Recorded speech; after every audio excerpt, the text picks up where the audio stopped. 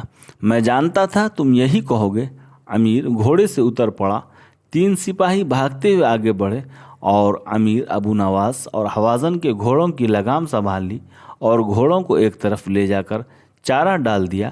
امیر ابو نواس اور حوازن اس عمارت کی طرف بڑھنے لگے جس میں وہ رہتے تھے۔ دریائے دولگا کے کنارے کچھ عرصہ قیام کرنے کے بعد تاتاری لشکر، جس کا سالار اعلیٰ برقائی کا بڑا بھائی باتو تھا، مگر اصل اختیارات بہادر تاتاری جرنیل سوبودائی کے ہاتھ میں تھے، روس کی کالی مٹی کے علاقوں کی طرف کوچ کرنے کا ارادہ کر چکا تھا۔ سب سے پہلے سوبودائی نے ایک جرار لشکر بہادر بلغاریوں کی سرکوبی کے لیے دولگا کی طرف روانہ کیا۔ کئی خونریز معرکے ہوئے جن میں وحشی تاتاریوں نے بلغاریوں کو کچل دیا اور ان کے تجارتی مرکز کو جلا کر راکھ کر دیا۔ اسی اثنا میں سوبودائی نے منگو خاں کو جنوب کی طرف بہادر اور وحشی ترکوں کی طاقت کو ختم کرنے کے لیے روانہ کیا۔ منگو خاں آندھی اور طوفان کی طرح ترکوں پر حملہ آور ہوا۔ کچھ ترک قبیلوں نے اطاعت قبول کر لی، لیکن ترکوں کے زیادہ تر قبیلوں نے مغرب کی طرف دریائے نیپر کو پار کر کے بھاگ جانے میں اپنی عافیت سمجھی۔ منگو نے بھاگتے ہوئے ترکوں کا تعاقب نہ کیا اور واپس لوٹ گیا۔ اس کے بعد لشکر نے کوچ کیا اور اہل روس کی طرف قاصد بھیجوا کر مطالبہ کیا، اگر ہمارے انتقام سے محفوظ رہنا چاہتے ہو تو ہر چیز کا 10واں حصہ ہمیں دو۔ 10% آدمی، 10% عورتیں، 10% گھوڑے، غرض ہر چیز کا 10واں حصہ۔ جب یہ اجنبی تاتاری قاصد شہر پناہوں کے دروازوں کے قریب پہنچے تو روسیوں نے انہیں قتل کر دیا۔ اب تاتاریوں نے ان سے انتقام لینے کا مصمم ارادہ کر لیا تھا۔ جاڑوں میں جب ہر طرف برف پھیلی ہوئی تھی اور دریا منجمد ہو چکے تھے، روسیوں کو تاتاریوں کی طرف سے حملے کی توقع نہ تھی، لہٰذا وہ اپنے فصیلوں سے گھرے ہوئے شہروں کے اندر غلے اور گوشت کے گوداموں کے ساتھ بند ہو گئے۔ اسی طرح روسی اطمینان سے سردیاں گزارنے کے بعد تاتاریوں سے جنگ کرنے کا ارادہ کر چکے تھے۔ روسیوں نے تاتاریوں کی قوت کا غلط اندازہ لگایا تھا۔ تاتاری برف کے طوفانوں اور ریخ بستہ دریاؤں کی پرواہ کیے بغیر روس پر حملہ آور ہوئے۔ پہلے انہوں نے روسیوں کے شہر یازاران کو نشانہ بنایا۔ تاتاری قہر الہی بن کر آگے بڑھے اور منجیقوں سے شعلہ باری کر کے انہوں نے ریاض، ان کی لکڑی کی فصیلیں جلا کر راکھ کر دی۔ تاتاری دارانہ شہر میں داخل ہوئے اور قتل عام کر کے گلیوں میں پڑی برف کو انسانی خون سے سرخ کر دیا۔ بہت سے لوگوں کو انہوں نے سیخوں سے چھید چھید کر تلملا تلملا کر قتل کیا۔ جو لوگ کلسیاؤں میں پناہ گزین ہوئے انہیں وہاں سے نکالا۔ عورتوں کی سب کے سامنے عصمت دری کی اور مردوں کو قتل کر دیا گیا۔ روسی شہر ریاضان ایک مقتل بن گیا تھا۔ اس کے بعد تاتاریوں نے بڑی جلدی سے ایک قلعے سے دوسرے قلعے میں پھلانگنا شروع کر دیا اور یکے بعد دیگرے روسی شہر سوزوال، رستوف اور باروسلاوا کے فتح کیے، خون کی ندیاں بہائیں اور شہر منہدم کر کے رکھ دیا۔ تاتاری جس طرف بھی گئے زمین کو انسانی خون سے رنگین بناتے چلے گئے۔ اب انہوں نے روس کے عظیم شہر ماسکو کا رخ کیا۔ ان دنوں ماسکو ایک چھوٹا شہر تھا اور اس جگہ واقع تھا جہاں اب بلندی پر کرملین کی عمارتیں ہیں۔ تاتاریوں نے ماسکو فتح کر کے قتل عام کیا اور شہر کو نظر آتش کر دیا۔ ماسکو سے باہر لومنگا ندی کے کنارے ایک روسی فوج نے بڑی پامردی سے تاتاریوں کا مقابلہ کیا، لیکن یہ ساری روسی فوج تاتاریوں کے ہاتھوں ہلاک اور تباہ ہو گئی۔ تاتاریوں نے دسمبر میں روس پر یلغار شروع کی تھی اور مارچ کے آخر تک انہوں نے روس کے بڑے بڑے 12 قلعہ بند شہر فتح کر کے منہدم کر دیے تھے۔ مارچ کے بعد برف پگھلنا شروع ہو گئی تھی اور موسم بہار کی بارشیں شروع ہو چکی تھی۔ تاتاری فتح کے پرچم لہراتے ہوئے بحیرہ بالٹک کے قریب جھیل ایلمن کے کنارے اس دور کے مشہور شہر نوت گردوں کی طرف بڑھے۔ یہ ایک تجارتی شہر تھا اور یہاں کے لوگ جرمنی کی بندرگاہوں سے تجارت کر کے خوب دولت کماتے تھے۔ تاتاری بڑی تیزی سے اس شہر کی طرف بڑھے۔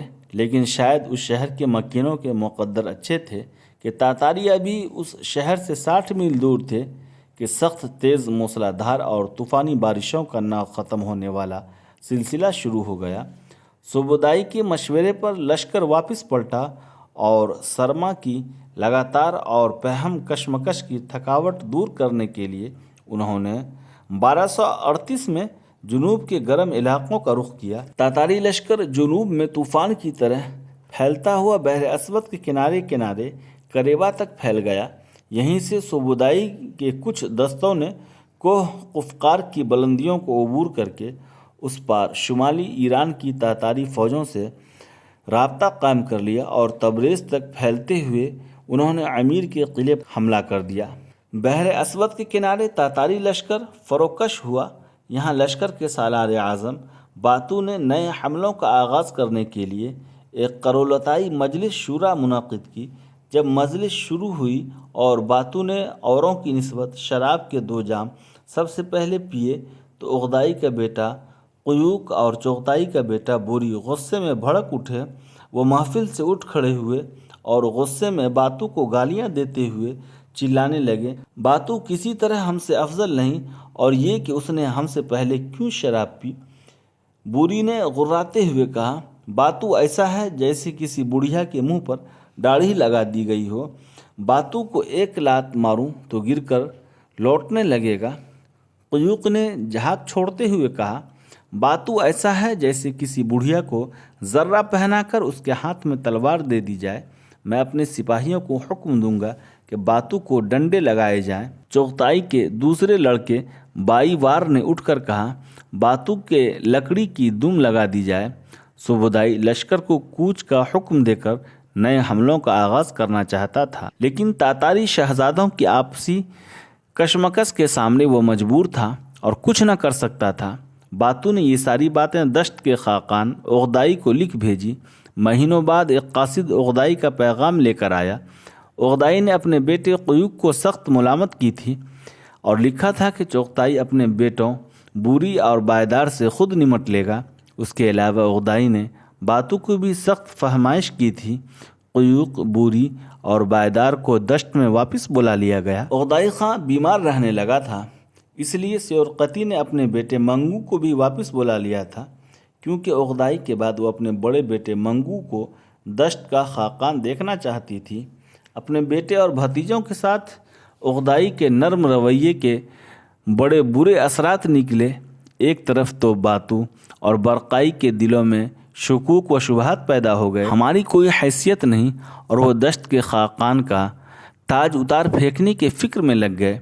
دوسرے آنے والی نسلوں پر اس کے برے اثرات ہوئے اور ترک شہزادے آپس میں لڑنے لگے، جیسا کہ بعد میں منگو کے بھائی اور فاتح چین قبلائی خاں اغدائی کے بیٹے قائدو، اس کے علاوہ منگو کے بھائی ہلاکو اور برقائی خاں میں نہ ختم ہونے والی جنگوں کا سلسلہ شروع ہو گیا۔ اغدائی خاں اگر اس موقع پر سخت رویہ روا رکھتا اور اپنے بیٹے اور بھتیجوں کو مناسب سزا دیتا تو تاتاری طاقت میں اتنی جلدی کمی پیدا نہ ہوتی۔ امیر اریتا کے سامنے اپنے پہاڑی مسکن کے ایک بلند برج پر کھڑا تھا۔ ان کے سامنے 2 جہاں نیلگو آسماں زمین سے گلے مل رہا تھا۔ یروشلم کے بلند برج دکھائی دے رہے تھے۔ دور دور تک زمین کے سینے کو چھوٹے چھوٹے تلخ و شیریں پودوں نے ڈھانپ رکھا تھا۔ 4 سو دیکھتے سورج کی گرم شعاؤں کے آتشدان روشن تھے اور دریائے یرون کے کنارے پتھروں سے بندھی ماہی گیروں کی کشتیاں خاموش تھیں۔ اریتا نے بڑے پیار سے امیر کا ہاتھ اپنے ہاتھ میں لیتے ہوئے کہا، امیر، وہ دور جو برج نظر آ رہے ہیں یروشلم کے ہیں؟ امیر اداس ہو گیا اور بھاری آواز میں کہا، ہاں۔ اریتا اس کی حالت دیکھ کر پریشان ہو گئی، بڑے پیار سے پوچھا، آپ اداس کیوں ہو گئے؟ امیر نے اپنے ذہن کو فوراً بدل لیا، نہیں، میں کچھ اور سوچ رہا تھا۔ کیا سوچ رہے تھے آپ؟ کچھ نہیں۔ اریتا نے پیار سے ضد کی، کہا، مجھے بھی نہیں بتائیں گے؟ امیر پھر اداس ہو گیا، میں یروشلم کے ماضی، حال اور مستقبل کے متعلق سوچ رہا تھا۔